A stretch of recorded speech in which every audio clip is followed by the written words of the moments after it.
Mobile ব্যবহার থেকে বিরত রাখা হয় তাঁদের ছাত্রদের। সেটাই সাফল্যের কারণ বলে মনে করছেন নরেন্দ্রপুর রামকৃষ্ণ মিশনের প্রধান শিক্ষক স্বামী ইষ্টেশানন্দ। মাধ্যমিকের ফলাফলের এবার জয় জয়কার এই আবাসিক বিদ্যালয়ে। মাধ্যমিকের ফলাফলে মেধা তালিকায় প্রথম 10-এ এবার জায়গা করে নিয়েছে নরেন্দ্রপুর রামকৃষ্ণ মিশনের 6 ছাত্র।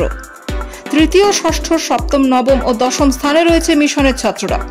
691 পেয়ে মেধা তালিকায় তৃতীয় স্থানে জায়গা করে নিয়েছে নৈরিত রঞ্জন পাল।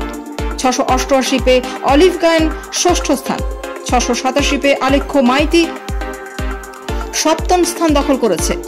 685 পেয়ে এই আবাসিক স্কুলের 2 ছাত্র ঋতব্রত নাথ ও ঋত্বিক দত্ত নবম স্থানে রয়েছে। 684 পেয়ে দশম স্থানে রয়েছে শুভ্রকান্তি জানা।